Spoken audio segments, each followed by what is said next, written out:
मैं और हिनीसा, पर ये कैसे? ध्रुव समझ नहीं पा रहा था कि आखिर वो बुजुर्ग क्या कह रही थी, लेकिन उनकी बात सुनकर ध्रुव ने तुरंत हिनीसा की तरफ देखकर सवाल किया। हिनीसा, ये क्या कह रही हैं? हमारे बीच कब ऐसा कुछ हो गया? ये बच्चा मेरा कैसे हो सकता है? और तुमने इन्हें क्या बताया है? वहीं ध्रुव की बातें सुनकर हिनीसा भी पसीने से तरबतर होने लगी और उसने सबसे बड़ी बुजुर्ग की तरफ देखकर फिक्र के साथ कहा, बुजुर्ग, क्या आप यकीन के साथ कह सकती हैं कि मेरे पेट में कोई बच्चा है? कहीं ऐसा तो नहीं कि दिव्य नागिन की आत्मा मेरे पेट में अपना शरीर तैयार कर रही है? और हिनीसा के इतना कहते ही सबसे बड़ी बुजुर्ग ने उसे जवाब दिया, हिनीसा, हम पहले भी इस बारे में बात कर चुके हैं। तुम्हारे पेट में जो बच्चा है वो किसी इंसान के बच्चे के जैसा ही दिखता है। वो कब बाहर आएगा ये तो हम नहीं जानते, लेकिन एक बात तो पक्की है कि नागोरा लोगों को नागरानी का वंश बढ़ाने वाला मिलने वाला है। ये हम नागोरा लोगों के लिए बहुत बड़ी बात है।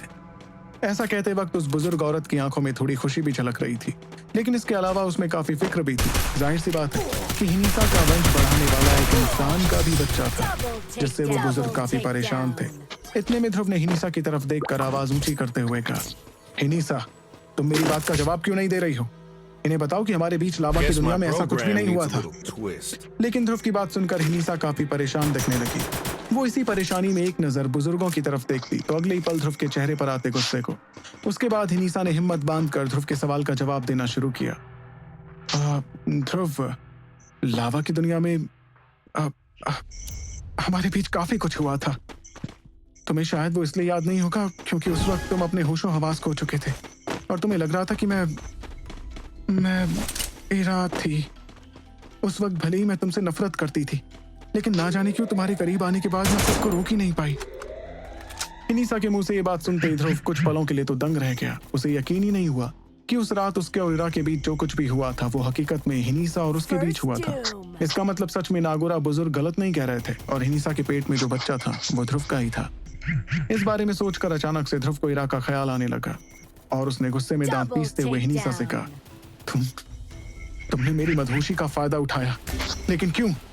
तुम तो मुझसे नफरत करती थी और मैं तो तुमसे प्यार भी नहीं करता। फिर हमारे बीच मुझे कुछ समझ नहीं आ रहा है। हिनीसा, आखिर तुमने मेरे साथ ऐसा किया क्यों? वहीं ध्रुव की बातें सुनकर हिनीसा की आंखें नम होने लगी और उसने कांपती आवाज में ध्रुव से कहा, हाँ, मैं नहीं रोक पाई खुद को। उस वक्त दिव्य नागिन की आत्मा की वजह से मैं नफरत के बाद भी तुम्हें पसंद करती थी और इंसानी रूप में आते ही अचानक से मुझे कुछ होने लगा। मैं तुम्हें जैसे ही छूने के लिए आई तो तुमने मुझे इरा इरा कहकर पकड़ लिया। उसके बाद मैं भी अपने जज्बातों को काबू नहीं कर पाई और मुझसे ऐसी भूल हो गई ध्रुव। लेकिन ध्रुव का गुस्सा तो कम होने का नाम ही नहीं ले रहा था। भूल? ये कोई भूल नहीं है। तुमने मेरी जिंदगी बदल कर रख दी है। मैं तुम्हारे बच्चे का पिता कैसे बन सकता हूँ?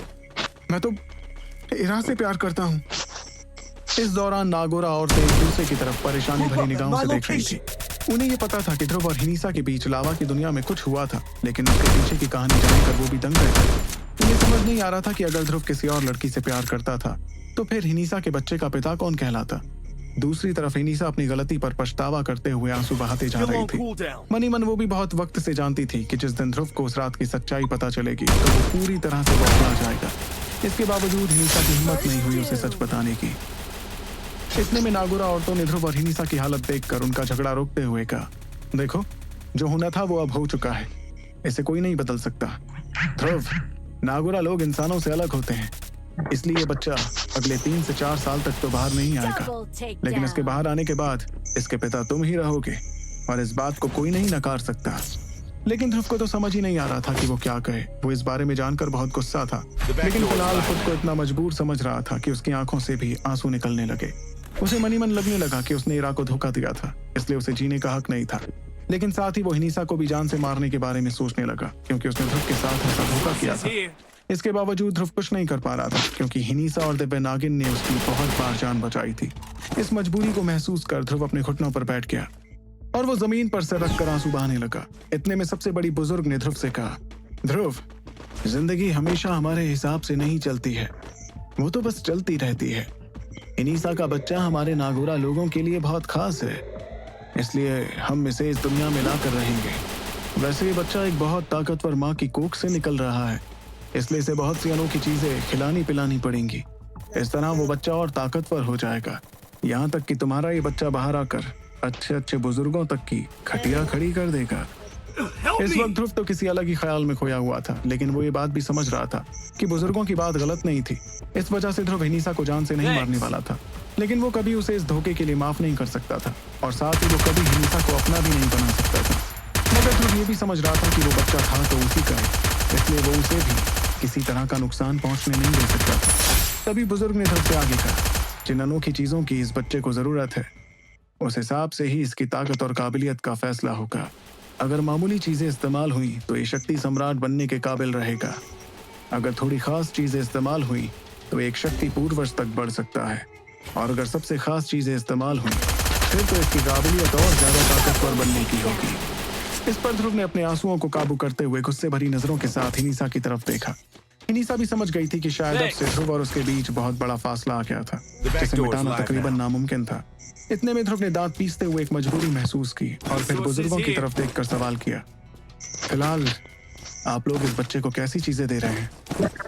ध्रुव का सवाल सुनकर बुजुर्गों की परेशानी थोड़ी कम हुई और उन्होंने जवाब दिया, फिलहाल तो हम इसे थोड़ी खास चीजें दे रहे हैं, लेकिन इसके बावजूद अगर किस्मत में लिखा रहा तो ये बच्चा और ज्यादा ताकतवर बन जाएगा। मगर ताकतवर बनने के लिए इस बच्चे को बहुत मेहनत भी करनी पड़ेगी। वहीं उस बुजुर्ग की बात सुनकर ध्रुव ने कुछ सोचते हुए पूछा, लेकिन इससे सबसे खास चीजें क्यों नहीं दी जा रही हैं?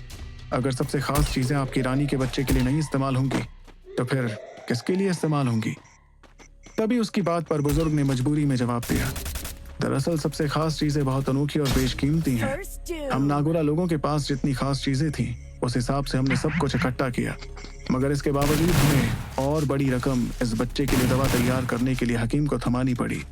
मामूली चीजें बनाने के लिए कोई बड़ा हकीम नहीं चाहिए होता, लेकिन थोड़ी खास चीजें तैयार करने के लिए एक रैंक 6 का हकीम लगता है। वो हकीम एक खास तरह की रैंक 6 की गोली तैयार कर सकता है जो नागोरा बच्चों को सही सलामत रखने में मदद करती है। उससे ज्यादा खास एक और गोली है, लेकिन क्योंकि वो गोली रैंक 7 की है इसलिए उसे बनाने के लिए कोई रैंक 7 का हकीम चाहिए होता है। मेरे ख्याल से तुम्हें तो पता ही होगा कि रैंक 7 का हकीम मिलना तकरीबन नामुमकिन है, और अगर वो मिल भी गया तो भी उसकी कीमत चुकाना हमारे बस में नहीं है। उस गोली से तो ये बच्चा बेहद ताकतवर रहेगा और इसकी काबिलियत लोगों की सोच से भी आगे होगी। इतना ही नहीं, सबसे खास गोली के इस्तेमाल करने के लिए कुदरती जंगली ताकतों को बहुत हद तक खींचना पड़ता है, जिससे माँ और उस बच्चे दोनों पर बहुत बड़ा खतरा मंडराने लगता है। अगर थोड़ी भी गड़बड़ी हुई तो वो दोनों खत्म हो सकते हैं। आज तक हमारी नागरानियों के वंशज में कोई भी सबसे खास गोली लेकर बड़ा नहीं हुआ है। ये इतनी ज्यादा खास होती है। इस दौरान ध्रुव गौर से उस बुजुर्ग औरत की बातों को सुन रहा था। उसकी बातों से ध्रुव के चेहरे पर काफी हैरानी भी दिख रही थी, क्योंकि उसे समझ नहीं आया कि आखिर ये खास गोली थी कौन सी। लेकिन उसे ये भी समझ आ गया था कि नागोरा लोगों की रानियां इतनी ताकतवर कैसे होती थी, क्योंकि बचपन में ही उन्हें इतनी ताकतवर खुराक दी मिल जाती थी। तभी ध्रुव ने हिनीसा की तरफ देखा, जो फिलहाल अपने पेट पर हाथ रखे हुए थी और ध्रुव से नजरें मिलाने की हिम्मत तक नहीं कर पा रही थी। ध्रुव ने जैसे ही उसे देखा तो एक बार फिर ध्रुव की आंखों में एक अजीब सी नाराजगी नजर आने लगी और उसने मजबूरी में अपना सिर हिलाया, क्योंकि वो इस वक्त और कुछ नहीं कर पा रहा था। क्या ध्रुव हिनीसा और इस बच्चे को कबूल करेगा या फिर वो हमेशा हमेशा के लिए दोनों से दूर हो जाएगा? जानने के लिए सुनते रहिए one in only RJ Rivansh के साथ सुपर योद्धा, सिर्फ आपके अपने पॉकेट एफएम पर।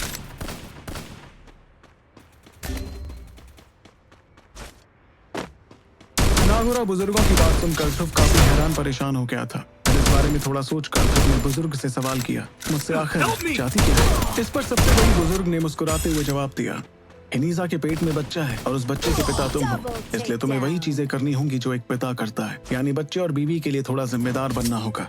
यही होता है एक पिता का असली फर्ज। ये सुनते ही ध्रुव का माथा पसीने से भर गया और उसने हड़बड़ा कर पूछा, बीवी जिम्मेदारी? ध्रुव को इस वक्त समझ नहीं आया कि आखिर वो क्या कहना चाहता था। वो वैसे तो हिनीसा के धोखे की जिम्मेदारी बिल्कुल नहीं लेना चाहता था, लेकिन कहीं ना कहीं वो ये भी समझ रहा था कि वो बच्चा उसका भी था और अपने खून को इस तरह खुद से जुदा कर देना ध्रुव को सही नहीं लग रहा था।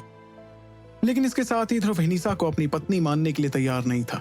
इसी परेशानी में ध्रुव यहाँ वहां देखकर सोचने लगा कि आखिर अब उसे क्या करना चाहिए।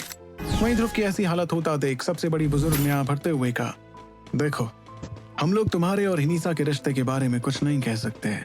वो तुम दोनों के बीच की बात है और हम उस मामले में टांग नहीं अड़ाएंगे, लेकिन ये बच्चा जितना हमारे लिए जरूरी है उतना ही तुम्हारे लिए भी है। इसलिए तुम्हें अपनी पूरी मेहनत लगाकर ये पक्का करना होगा कि ये अच्छी से अच्छी हालत में पैदा हो। देखो, इस बार हम नागोरा लोग बहुत बड़ी मुश्किल से गुजर रहे हैं इसलिए हमारे पास जितना भी सामान बाकी था उसका ज्यादातर हिस्सा हम पहले ही खर्च कर चुके हैं। अब तो हमारे पास सिर्फ मामूली चीजें ही बची हैं जिससे बच्चा शायद अपनी असली काबिलियत हासिल ना कर पाए। माफी चाहूंगी, लेकिन ये हमारी मजबूरी है। मगर तुम तो वहाँ गठबंधन के लीडर हो और साम्राज्य में तुम्हारा ओहदा काफी ऊंचा है। तुम अपने सौदे का फायदा उठाकर अपने खून के लिए तो सबसे अच्छी चीजें इकट्ठा कर ही सकते हो ना। मेरे ख्याल से तुम ये बिल्कुल नहीं चाहोगे कि तुम्हारा अपना खून कमजोर पैदा हो। ये सब बातें सुनकर अचानक से ध्रुव को लगने लगा जैसे वो सभी बुजुर्ग उसके ओहदे का फायदा उठाने के बारे में सोच रहे थे। ऐसा इसलिए क्योंकि जितनी भी अनोखी चीजें ध्रुव इकट्ठा करता वो सभी जाति नागोरा लोगों के पास ही। इस बारे में सोचकर ध्रुव के चेहरे पर हल्की नाराजगी भी दिखने लगी, जिसे महसूस कर सबसे बड़ी बुजुर्ग ने आगे कहा, अब जो कि तुम हमारी बात समझ ही गए हो, इसलिए मैं तुमसे इस बारे में और कुछ नहीं कहूंगी। वैसे मैंने सुना है कि तुम भी एक रैंक 6 के हकीम हो, क्या ये खबर सच है? इस पर ध्रुव एक पल के लिए खामोश रहा, जिसके बाद उसने अपना सर हिलाते हुए हामी भरी। ऐसा करते हुए ध्रुव हिनीसा की तरफ देख रहा था, क्योंकि उस बुजुर्ग तक ये बात हिनीसा ने ही पहुंचाई थी और ध्रुव का